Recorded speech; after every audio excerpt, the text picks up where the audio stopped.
Shalom everyone, Lieutenant Colonel in the Reserve Jonathan here with a daily update about the situation. It is Friday and early morning hours in Israel. I want to give you an update about the situation on the ground.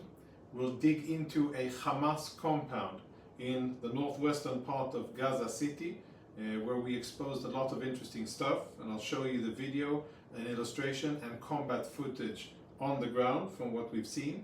Then we'll speak about how Hamas, their combatants, their so-called fighters, how they act in the battlefield, and most importantly, how they're dressed, with footage about it. Then we'll speak about the movement of civilians, the continued evacuation of Palestinian civilians from northern Gaza towards the south, with videos, and we'll end with talking about the humanitarian aid that is flowing into Gaza from the south, and proof of what we're doing. Let's start with looking at the northern part of the Gaza Strip, the main area of combat operations at this time. Our troops are in various locations in and around Gaza City, attacking Hamas infrastructure, hunting Hamas commanders, and taking the battle to Hamas in various locations. I want to zoom in on this area here, which is where a rather important Hamas complex was located. You see I'm zooming in on the area which is basically between Jabalia here and Shati. In this area we're going to zoom in, and then I'll show you what our troops did and what we uncovered.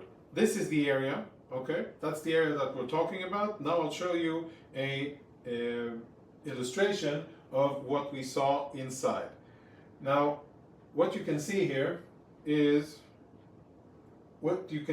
an illustration. I'll go at it from the beginning so that everything's clear. This is an illustration of the area that I'm showing you on the other side.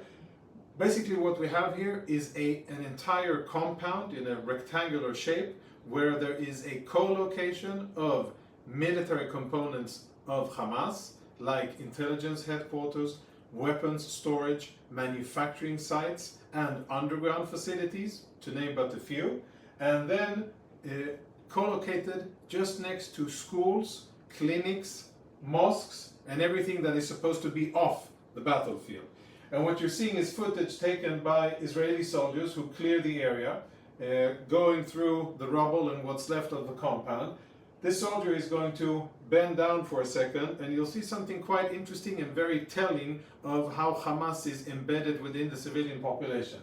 Peeking through the wall from the combat area, you can see a school, and this is where Palestinian kids probably sit and study in normal times, and it's right next to an area where they're storing weapons. This is one of the buildings that one of the headquarters of Hamas. You'll see our troops inside going through a lot of intelligence that we have uncovered both above and below ground. That will help us sustain combat operations and guide combat operations in the future. And what you can see here is an inventory of the weapons. Different types of rockets and mortars, different types of launchers, other types of explosives, weapons, and this is only the stuff that Hamas couldn't take with them as they were fleeing when we actually conquered the area. So mind you, I'm sure that there were many other types of advanced weaponry that they simply took with them. And here are soldiers assessing the situation inside that same very compound. Commanders from the Israeli Givati Brigade assessing and planning future operations, having taken one Hamas stronghold and planning to take the next one. And again, an aerial zoom out, an illustration of the compound. Military in the middle of civilian houses, military training area, and of course other compounds belonging to Hamas. Speaking of civilians and speaking of looking like a civilian, I'll show you footage by, this is the Islamic Jihad, Sarayat al-Quds. Have a look at these combatants here. I'll zoom back and we'll zoom in on how this guy looks. He's carrying an RPG. He's clearly on his way to fight. He's looking for Israeli tanks. When I look at this guy, he looks very much like a civilian. Without the RPG, he's only a civilian. Now, when this guy meets his maker, and he will meet his maker, maybe he already has, but Hamas and the Islamic Jihad doesn't show that. But once that happens, how do you think he will be classified? as a combatant under the list of Hamas and Islamic Jihad combatants, fighters that have been killed in the Gaza Strip? Or will this be yet another civilian casualty that the Hamas-controlled Ministry of Health will write that another civilian was killed and therefore 10,000 civilians have been killed in Gaza? This is another example of how our enemies operate. So whenever you hear numbers mentioned of civilians killed, look for the age and gender group of 17 to 35-year-old males. Ask where that is, and ask yourself, if they're fighting in plainclothes, then how can anybody know that they are combatants? And this one, he's not the only one. He goes on to fire RPG. He's not alone. His friends are with him, and they are in civilian gear as well, as they are running and fighting with our troops. And the examples of this is a movie released by Hamas. Them also in civilian clothing. Again, we'll zoom in, shot against the sun, but we can zoom in and see civilian clothing. They have military vests on them, which can be taken off. Here's a guy shooting, filming, and he's in civilian gear. And the guy running around with the RPG is in civilian gear. So is this one here. Again, looking like civilians, but acting like combatants. In one frame, really the story of Hamas abusing civilian and protected status in order to fight against us. Now let's speak about evacuating non-combatants, civilians, from the battlefield. As we remember, we've been on the ground with Israeli ground units almost for a week. We're fighting in northern Gaza, focusing on the center of gravity of Hamas, but we are trying to distinguish between combatants, Hamas and Islamic Jihad and others, and non-combatants, the civilians. And we prefer the civilians to be out of the combat area because they aren't our enemy and we're not trying to hit them or strike them. And we would rather they not be here. Out of approximately 1.1 million people who lived in this area before, almost 900,000, that's our estimate, almost 900,000 people have evacuated over the last 2 weeks from northern Gaza, south of Wadi Gaza here, into relative safety where there is access to water, humanitarian aid, medicine and food.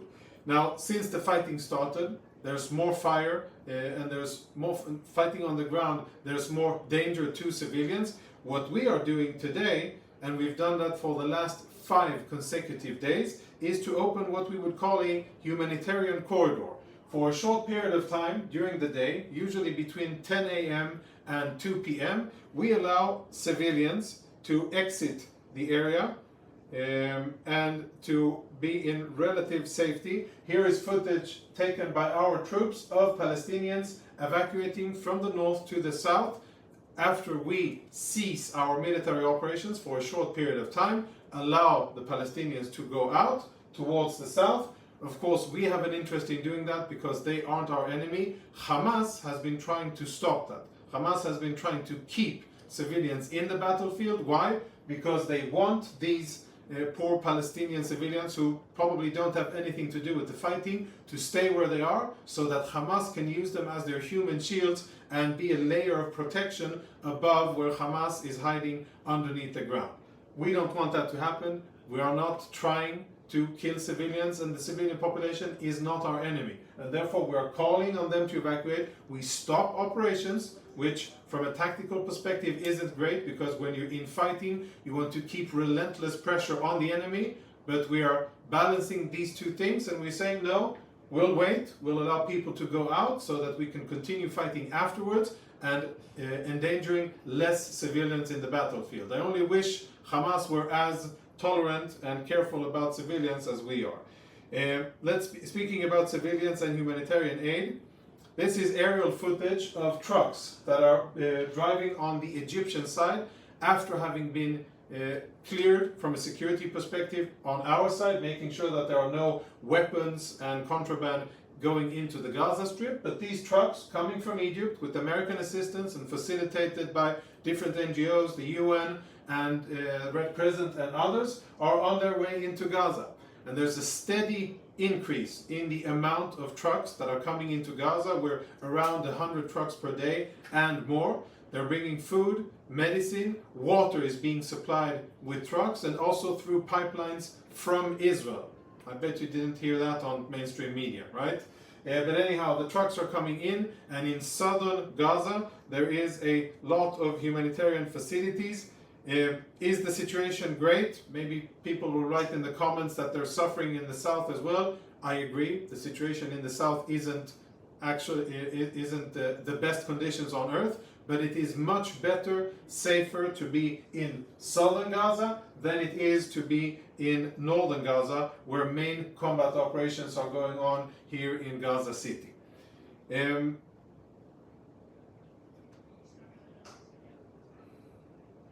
Let's summarize and speak about what we've seen so far. First of all of the videos and content here is available in the descriptions, specifically this video, which you can analyze in great detail, run back and forth and understand exactly what it is that Hamas has built. I think that's an interesting video, and you can analyze how they co-locate military next to the civilian, next to schools and mosques and clinics. It's a good example. This is only one such area, not the last one, and as our forces will advance, we will uncover other Hamas strongholds, and then we will share the evidence with the world. Hopefully people will be intellectually honest enough to see the evidence, understand what we've been saying all along, very transparently, very consistently, and understand that Hamas is the one who is abusing civilians, fighting against the law of armed conflict, in total disrespect for anything that is supposed to be protected, schools, mosques, hospitals, etc.